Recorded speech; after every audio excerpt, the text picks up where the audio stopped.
Bienvenido a este gobierno de la mañana, hoy que hablamos precisamente del río, que si fuera a hablar de una persona, entonces estamos hablando de algo que afecta a su salud, que afecta sin dudas la posibilidad de que siga siendo esa fuente importante de agua, que pueda cumplir esa función natural en medio de una ciudad de más de 4 millones de habitantes como es el Gran Santo Domingo. Don Eleuterio, profesor, bienvenido a este gobierno de la mañana. Muchas gracias equipo. Aquí estamos para hablar de Osama. Yo conozco el Osama de arriba para abajo, de abajo para arriba. Como su hermano, Así Rosendo. es. Yo le preguntaría simplemente, ¿cuál sería la razón para la inamovilidad estatal frente a este reclamo? Mira, hay que entender todo el proceso en la vida, todo el proceso. Y estas plantas tienen que entender que ya en su proceso culmina. Esa planta, yo conocí, porque yo llegué a la zona colonial previo a que ellas llegaran ahí, y conocí el problema de Timbeque. Timbeque era un dolor de cabeza. Era un señor dolor de cabeza que tenía todo lo que era zona colonial. Yo estaba ahí en la fortaleza Osama, cuando era la antigua Dirección Nacional de Parques, y estuve por un buen tiempo ahí. Y yo me recuerdo los reclamos que habían. Lo que pasa es que aquella vez las ideas y los problemas no se hacían pueblo tan fácilmente como ahora. Ahora cualquier problemita que ocurra en cualquier rincón, las redes se encargan de diseminarlo y aquella vez era una lucha más lenta y que proteger esto, aquello y lo otro, pero ya estamos en un punto en que hay que comprender que esas plantas agotaron ya su ciclo, su proceso. Lo primero que fue un permiso provisional porque es que no procedía su instalación. Le señalo algo así brevemente ya a propósito de su pregunta. Mire, todas las ciudades con historia tienen un río.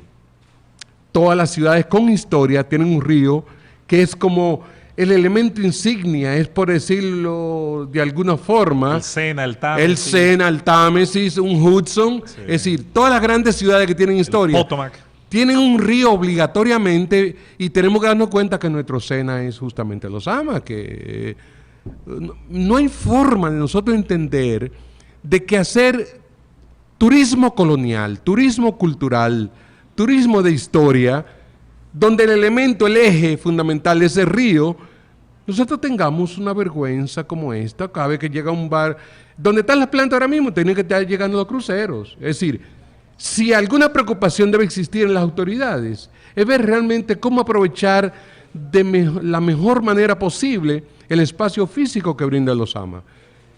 Y eso hay que analizarlo, hay que estudiarlo, hay que planificarlo. Claro está, pero no con las dos plantas que están ahí. Y es bueno que los propietarios entiendan que ya su ciclo, su proceso realmente, y eso concluyó. Hay que darle ya el próximo paso, y el próximo paso, el turismo. Ya Santo Domingo, el Santo Domingo Historia, que es patrimonio de la humanidad, señores. Nosotros no olvidamos que ya UNESCO declaró esa zona el patrimonio de la humanidad. Y el principal monumento histórico cultural se llama Río Osama. Es decir, más que un río, más que agua, lo que hay es cultura, hay historia en ese río. Pero señores, ahí fue que estaba Nicolás de Obando, cuando él dijo... La Ceiba de Colón. La Ceiba de Colón no, pero Obando, porque Obando... Ahí está los puentes viejos también todavía tienen su base no, ahí. La misma Ceiba de Colón todavía quedan restos ahí, todavía sí, todo deteriorado. Pero es que todo el río tiene toda la misma ceiba que tenía Colón. Ahora mismo hay ceiba que tienen 300 y 400 años cuando llegó Colón. Así es. Y están en el mismo río. Así es. Y entonces lo que hay que estar pensando es ver cómo este río historia, este río monumento, realmente se le devuelve el esplendor y la gracia para que realmente hablemos de turismo. Profesor. Y todo el mundo entiende todo aquello.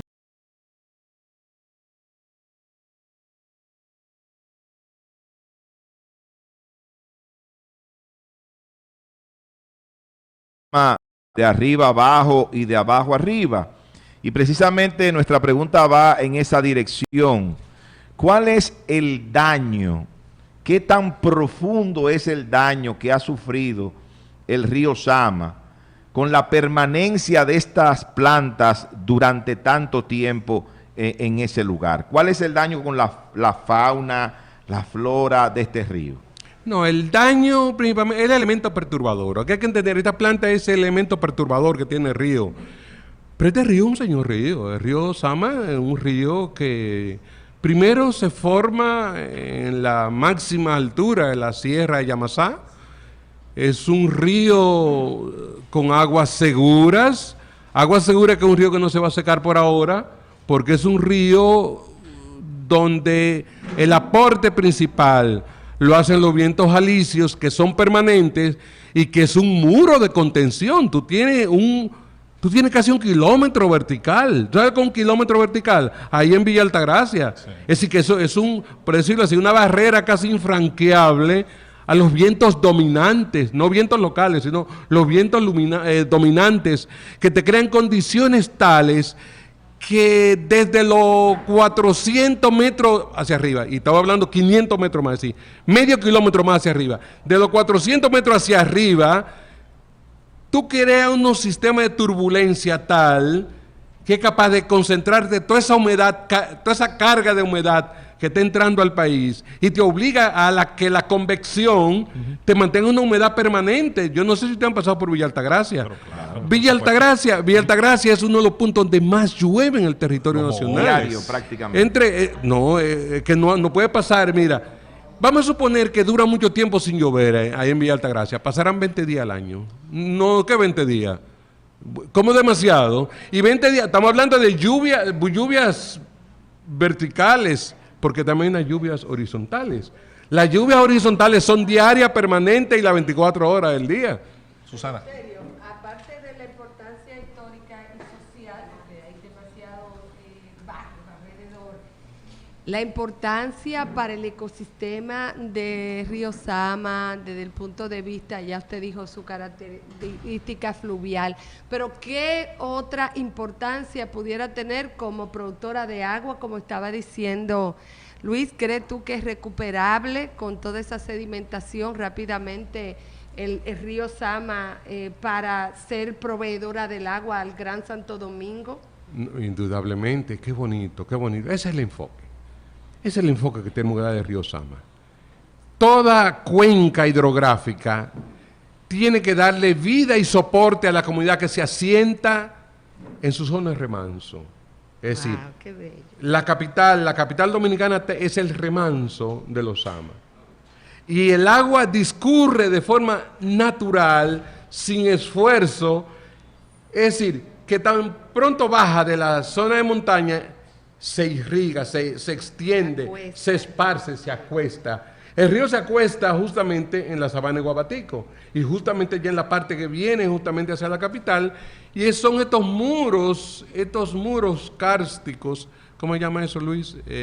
Estos muros, el Frayón de Mirador Sur, la 27 de febrero, son esos muros de arrecife que se levantaron y entonces te obligan a que el río venga mucho más lento. Exacto. Yo sé, tú sabes que tú menos declive. Un declive, exactamente. Mucho menor declive. Es que hay que entender la Victoria, lo que es la Victoria, el río, el Cabón, el Tosa, el Yabacao, todo eso era un lago. El mar era que dominaba todo aquello.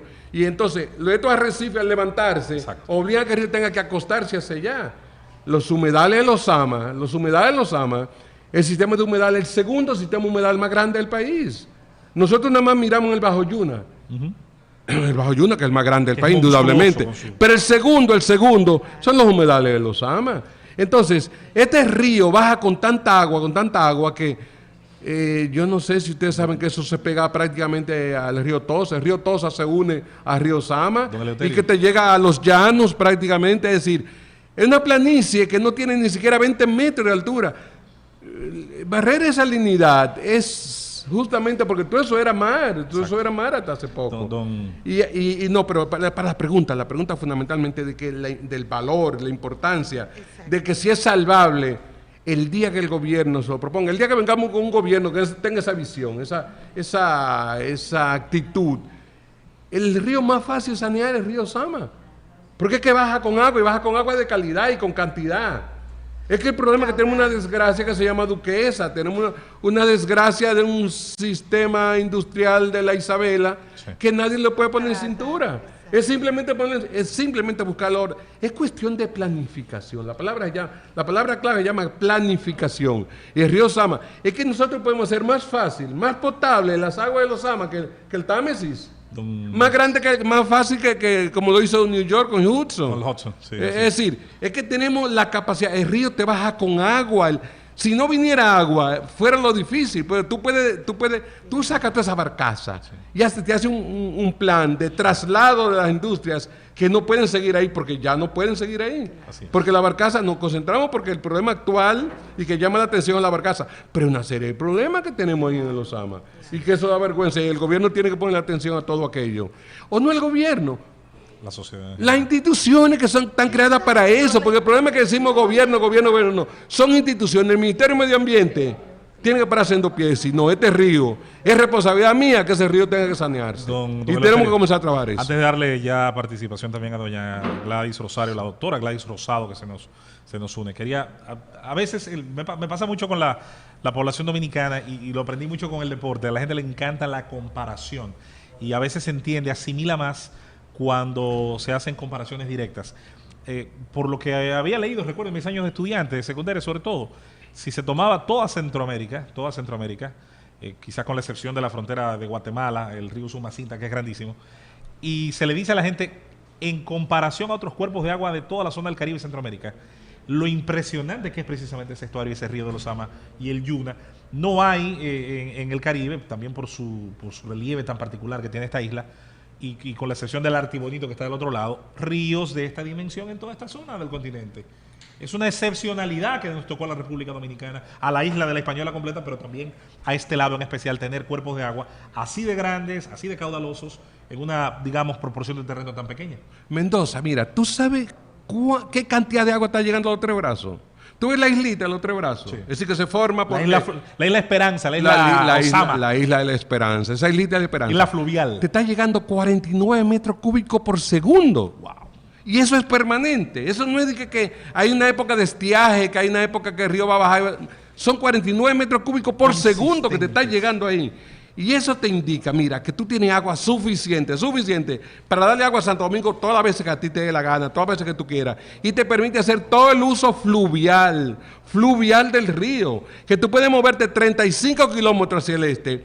Y a partir de la confluencia, 35 kilómetros hacia el este, navegable, y 15 kilómetros hacia el oeste, también navegable. ¿Se desguazaba con la Isabela? Óyeme, es que si el gobierno, si nosotros pensáramos como Balaguer fue que pensaba en la ciudad, ¿cómo le llamaba la ciudad? Verde. Claro. Creía que él iba a hacer con los Sama lo que se hizo en París, porque él tiene una formación de por allá también. Sí. Él decía, él soñaba. Oye esa cuestión de Resure, ¿oíste hablar de Resure? O alguien debió haber hablado de Resure aquí. La idea de él era que él tenía que sanear el río Sama porque ese era el capital que él tenía para hacer en Santo Domingo la Europa, el famoso New York chiquito que alguien pensó una vez. Él pensaba en el París del Caribe. Y creó, óyeme, y te digo porque yo formó parte de esa historia. En el 87 creó el CONAO, la Comisión Nacional de Asuntos Urbanos. Y la misión que tenía, óyeme, pensándote en la ciudad, te puso a 12 de los mejores arquitectos que él tenía a que te pensara en la ciudad. ¿Cuál es la ciudad que queremos? La ciudad de ensueños. Era justamente para eso que se creó el CONAO. Y después se creó el Cinturón Verde. Es más, a mí me llaman, yo entro en toda esta historia. Bueno, lo mío era por mis áreas protegidas. Yo no me soñaba con eso. Pero me llaman para el Cinturón Verde. Balaguer, él quería gobernar el Cinturón Verde. Hasta el punto de que el único libro que él prologó porque él lo que quería es solamente datos técnicos, que no era la especialidad de él. Sí. Preparamos el libro Cinturón Verde, lo sacó el Banco de Reservas y ordenó al Banco Central, que le sacara todos los ejemplares posibles de ese libro para que lo enviaran a todas las escuelas que tienen aquí el Distrito Nacional. Y eso no se ha hecho. Ese libro está desaparecido. Y la idea era que Santo Domingo tiene un potencial extraordinario. Dice, nada tenemos que envidiarle a cualquier ciudad europea, a ninguna de las que están en la orilla del Mediterráneo, ni siquiera a los que están en el Báltico, porque de Santo Domingo podemos hacer lo que nosotros querramos. Pero nosotros no pensamos así. Tenemos una mentalidad muy a lo criollo, muy a lo chiquito, y como cuando tú piensas en chiquito, lo que tú produces es chiquito. Aquel señor pensaba en grande y todavía se puede hacer. Muchas gracias. Don Eleuterio, las gracias a usted y con este corte nosotros venimos